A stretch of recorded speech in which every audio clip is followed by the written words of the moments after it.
America Bharat से जुड़ी हुई, जहां भारत को दुनिया का सबसे महंगा फाइटर जेट F-35 क्यों बेचना चाहता है, जो 5 साल में 9 बार क्रैश हो चुका है। इसकी औसतन कीमत $82 मिलियन से $120 मिलियन है, यानी कि करीब 715 करोड़ रुपए से 1000 करोड़ रुपए के बीच। फिर ऐसी क्या वजह है कि ट्रंप भारत पर इस फाइटर जेट को खरीदने का दबाव बना रहा है? खूबियां तो खूब जान ली इस फाइटर जेट की, आज खामियों की बात करते हैं। आपको पता है कि F-35 को ऑपरेट करने के लिए हर घंटे 31 लाख रुपए खर्च आएगा। सालाना 53 करोड़ रुपए मेंटेनेंस के जाएंगे। जानकार बताते हैं कि ड्रोन टेक्नोलॉजी के आगे फाइटर जेट पुराना लग रहा है, लेकिन भारत को 5वीं पीढ़ी का फाइटर जेट खरीदना है। ऐसे क्या जल्दबाजी में ट्रंप की बात मान लेनी चाहिए? यह एक बड़ा सवाल उठता हुआ नजर आ रहा है। तो F-35 सौदे को लेकर लगातार कई सारे सवाल अब उठने लगे हैं, जहां एक और जब प्रधानमंत्री नरेंद्र मोदी अमेरिका के दौरे पर थे और जब भारत में ये लोगों को पता चला कि भारत F-35 विमान का सौदा अमेरिका से कर रहा है, रक्षा डील कर रहा है, तो ऐसे में जो पड़ोसी मुल्क हैं वो भी कहीं ना कहीं डरे सहमे नजर आए कि भारत के पास 5वीं पीढ़ी का लड़ाकू विमान होगा और F-35 भारत के पास होगा और भारत की सीमाएं और भी ज़्यादा मजबूत हो जाएंगी। लेकिन आज जिस तरीके से हम बात कर रहे हैं अमेरिकी साजिश को लेकर, ये कई सारे बड़े सवाल खड़े करते नजर आ रही है। जिस तरीके से F-35 का मुद्दा जब निकलकर सामने आया, चर्चा का विषय बना, तो कई सारी बातें भी निकलकर सामने आई हैं। हमारी टीम ने जब F-35 को लेकर रिसर्च की तो कई सारी चीज़ें निकलकर सामने आई। जिस तरीके से हमने बताया कि कई F-35 विमान क्रैश हुए, तो वहीं दूसरी ओर अमेरिकी साजिश को भी लेकर बात सामने आई कि आखिर ऐसी जल्दबाजी क्यों की जा रही है, आखिर भारत को F-35 विमान जल्दबाजी में क्यों बेचा जा रहा है। और हमारी रिसर्च में यह भी सामने आया कि इस प्लेन के मेंटेनेंस में सालाना 53 करोड़ रुपए खर्च होंगे। जी हां, प्रति वर्ष 53 करोड़ रुपए केवल और केवल मेंटेनेंस में खर्च होंगे।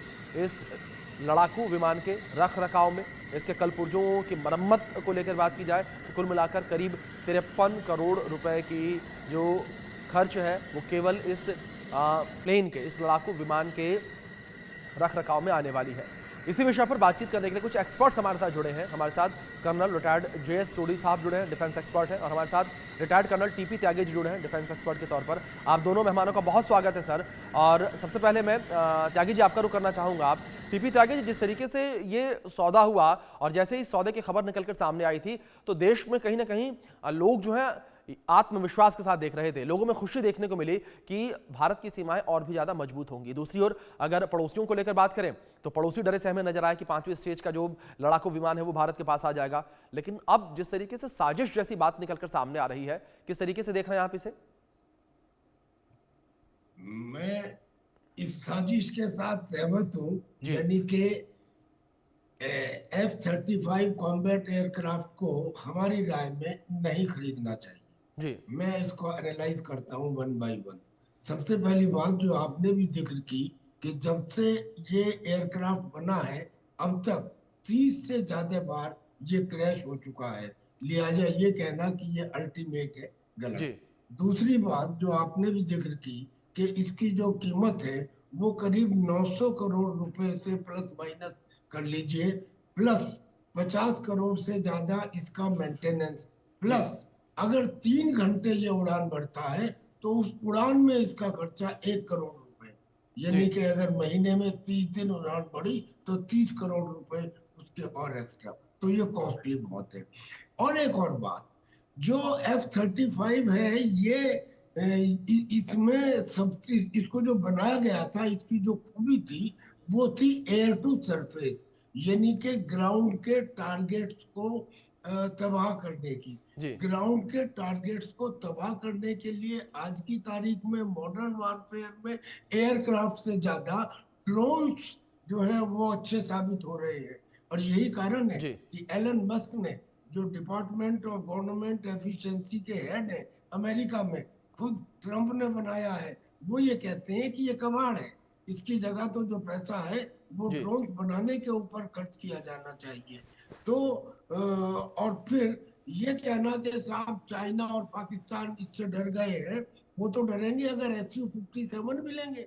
SU-57 की खासियत ये है कि इसके मुकाबले आधी तो कीमत का है, आधे से भी कम कीमत का है। और सबसे बड़ी खासियत ये है कि वो एयर सुपीरियरिटी के लिए बनाया गया था। यानी कि जैसे F-35 air to surface superiority के लिए है, वो एयर टू एयर सुपीरियरिटी के लिए है। हमें एयरक्राफ्ट की जरूरत अब ज्यादा ग्राउंड टारगेट्स को डेमोलिश करने की नहीं है, बल्कि एयर टू एयर सुपीरियरिटी बनाने की है। तो in my opinion Su-57 will prove far better, क्योंकि दोनों में स्टेल्थ कंडीशन तो करीब करीब एक जैसी हैं, F-35 में भी और Su-57 में भी। और लास्ट पॉइंट ये है सर जी कि अमेरिका इज अनरिलायबल।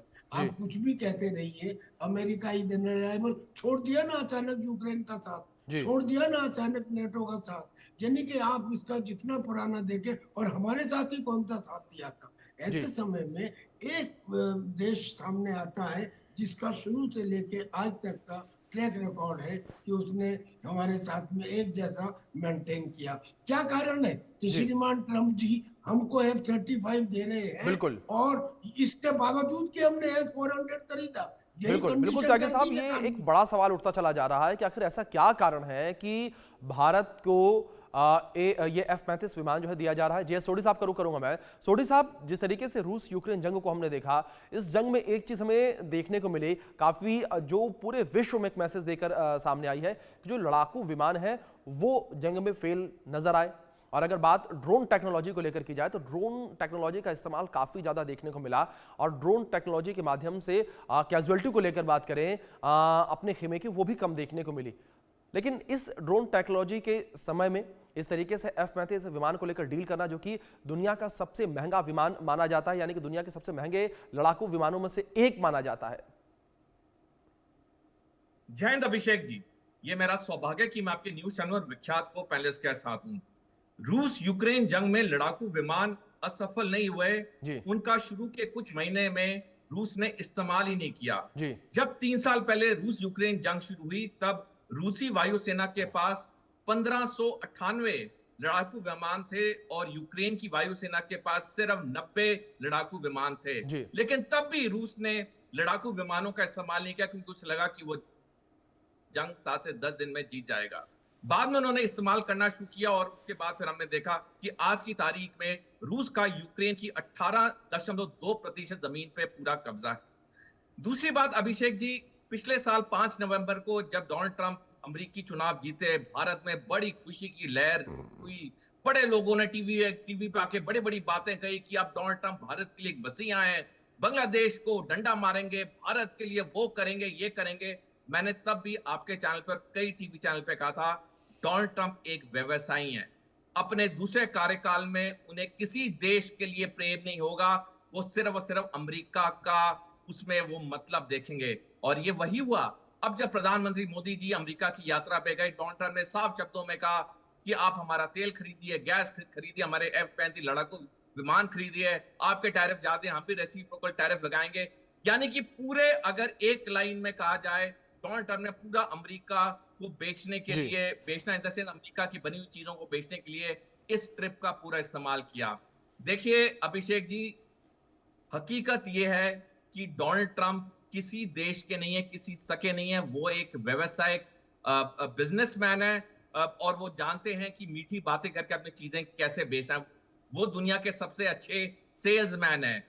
जहां तक वायुसेना की बात है, F-35 की, वायुसेना किसी के दबाव में नहीं आई।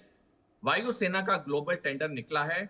जो भी पैरामीटर्स उनके क्यूआर में फिट करेगा, जिसे फौज में GSQR कहते हैं, एयरफोर्स में AQR कहते हैं, एयर जी क्वालिटेटिव रिक्वायरमेंट्स, जो भी AQR में फिट होगा, उसी के मुताबिक वायुसेना वो लड़ाकू विमान खरीदेगी। हमने पहले भी देखा है, कई देशों ने लॉबिंग की है, कई बड़ी बड़ी कंपनियों के मुखिया यहाँ कई साल बैठे रहे हैं, लेकिन वायुसेना पे कोई दबाव नहीं होता है। वायुसेना अपना जो कार्य पूरी एक इंडिपेंडेंट तौर पे करती है, और अगर वो देखेगी कि F-35 अच्छा है या Su-57 अच्छा है, वो उसी हवाई जहाज पे जाएगी। जी लेकिन जो भी आंकड़े सामने हैं पब्लिक डोमेन में, जैसे आपने भी बताया, जैसे कल त्यागी साहब ने भी बड़ी अच्छी तरह समझाया, जो पब्लिक डोमेन में जी जो डाटा है, तो क्लियरली जो इंक्लिनेशन है वो Su-57 की तरफ है, क्योंकि F-35 बहुत महंगा भी है।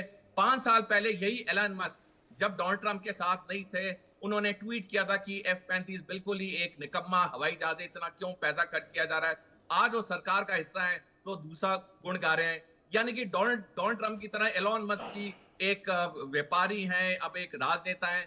तो देखिए, जहां तक वायुसेना की बात है, वायुसेना अपना पूरा प्रोज एंड कॉन्स देखेगी, पूरी जी टेक्निकल टैक्टिकल इवैल्यूएशन करेगी और तभी कोई लड़ाकू विमान खरीदेगी, चाहे वो मेग हो, चाहे वो रफाल हो, चाहे वो बिल्कुल एसयू हो, चाहे वो 35 हो। बिल्कुल सोडी साहब। त्यागी जी, जिस तरीके से सोडी जी ने भी जिक्र किया, इस वक्त रूस की 5वीं जनरेशन का जो SU-57 है उसकी चर्चाएं बड़ी ज्यादा हो रही हैं। अगर SU-57 को कंपेयर किया जाए F-35 से, तो किस तरीके से कंपैरिजन होगा? ये क्या ये कंपैरिजन करना ठीक होगा? क्योंकि लगातार ये भी कहा जा रहा है कि SU-57 जो है वो कीमत में F-35 से आधे से कम है। जी हाँ, जी हाँ, वो 350 करोड़ से भी कम है जी और ये 700 करोड़ से 900 करोड़ तक है। जी एक बात। दूसरी बात, मैंने जो एक स्पेशल बात बताई कि F-35 को डिजाइन किया गया था ग्राउंड टारगेट्स को डेमोलिश करने में, यानी कि एयर टू सरफेस उसकी स्पेशलिटी है। SU-57 को डिजाइन किया गया था और है एयर सुपीरियरिटी मेंटेन करने में, यानी कि एयर टू एयर अटैक करने में, यानी कि डॉग फाइट में। अभी हमको हिंदुस्तान में आवश्यकता ग्राउंड टारगेट्स को जब डेमोलिश करने की पड़ेगी तो उसमें एयरक्राफ्ट से ज्यादा हमें मामूली कीमत पे बनने वाले इफेक्टिव ड्रोन की जरूरत होगी। तो वो ड्रोन ज्यादा काम करेंगे एज कंपेयर टू एयरक्राफ्ट। हाँ, लेकिन अगर चाइना या पाकिस्तान के एयरक्राफ्ट हवा में आते हैं तो उनसे मैच करने के लिए हमें एयर सुपीरियरिटी की जरूरत होगी। यानी technically SU-57 is more favourable to the requirements of India. अब SU-57 भी स्टेल्थ एयरक्राफ्ट है, F-35 भी है। F-35 की स्टेल्थ कैपेबिलिटी SU-57 से थोड़ी सी ज्यादा है, ये हम मान लेते हैं। लेकिन SU-57 की जो अदर पैरामीटर्स हैं वो F-35 के करीब करीब बराबर उतरते हैं। तो ऐसे समय में जब मेंटेनेंस अफोर्डेबल हो, जब उसका ऑपरेशन अफोर्डेबल हो, जब टेक्निकल रिक्वायरमेंट अफोर्डेबल हो और जब उसकी कॉस्ट अफोर्डेबल हो, और फिर वो उस देश से लिया जा रहा है जिस देश के अंदर हमारा शुरू से विश्वास रहा है। मैं जनरल सोडी साहब की बातों से बड़ा सहमत हूँ, लेकिन एक बात से मैं कहना चाहता हूँ कि जो ये डोनाल्ड ट्रंप के बारे में अभी कह रहे थे कि वो केवल अपना देखते हैं, केवल अपना देखते हैं। सर क्यों ना देखें, हम ना देखेंगे अपना। हमारे लिए, अगर उनके लिए अमेरिका फर्स्ट है तो हमारे लिए भी हिंदुस्तान फर्स्ट है। हमारी गलती ही ये रही है, हमारी गलती ये रही है कि हम तो सहनशीलता के चक्कर में हमने न्याय से ऊपर हमें कर्म को रखना चाहिए था, हमें शक्ति को रखना चाहिए था विचारों के ऊपर। लेकिन हम वो न्याय की बात करते रहे, सहनशीलता की बात करते रहे, और इसी वजह से हमारे ऊपर आक्रमण भी हुए। इसी वजह से ये जी पाकिस्तान और चाइना आज आंख दिखाते हैं। अन्यथा हम अगर इंडिया फर्स्ट के हिसाब से चले तो सीधे सीधे हम कहेंगे SU-57 शुड बी टेकन। और जहां तक बात बची इस बात की कि ट्रम्प साहब कह रहे हैं साहब जो बैलेंस ऑफ ट्रेड है वो इंडिया के फेवर में है, चलो ठीक है, हम आपसे तेल और गैस खरीद लेंगे, हम आपसे MQ-9 रीपर ड्रोन खरीद लेंगे और चीजें खरीद लेंगे, लेकिन इतना महंगा F-35 नहीं खरीदेंगे। जी बिल्कुल बिल्कुल। त्यागी साहब, जाहिर तौर पर जिस तरीके से लगातार SU-57 को लेकर चर्चाएं इस वक्त चल रही हैं और लगातार ये कहा जा रहा है कि ये बेहतर विकल्प है।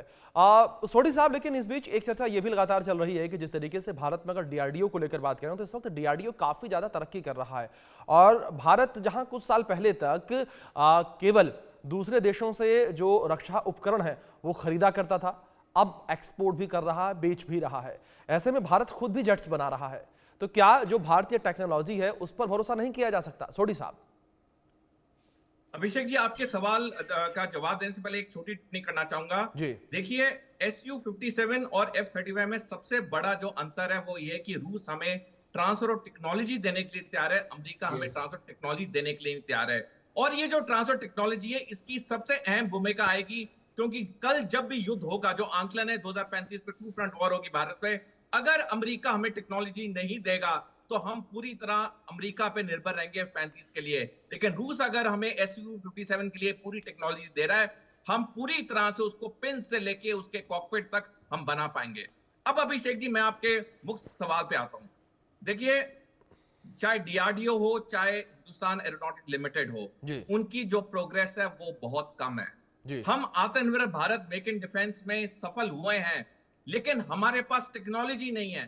जी हम असेंबल कर रहे हैं, हमारा जो मेन वो है, उसका जो आउटपुट है वो है असेंबली का। जी टेक्नोलॉजी हमें कोई देश ने आज तक नहीं दी है, और यही कारण है कि आप देखेंगे कि जब तक हमारे देश में डॉक्टरेट्स या PhD in stem, science, technology, engineering, mathematics ना हो, जी हमारी अपनी टेक्नोलॉजी बहुत आस्ते स्पीड से डेवलप होगी। मेरे को 2 मिनट देना प्लीज। बिल्कुल बिल्कुल देखिए, 2019 के आखिरी आंकड़े हैं पब्लिक डोमेन में भारत के बारे में, जहां तक पीएचडी इन स्टेम जी है।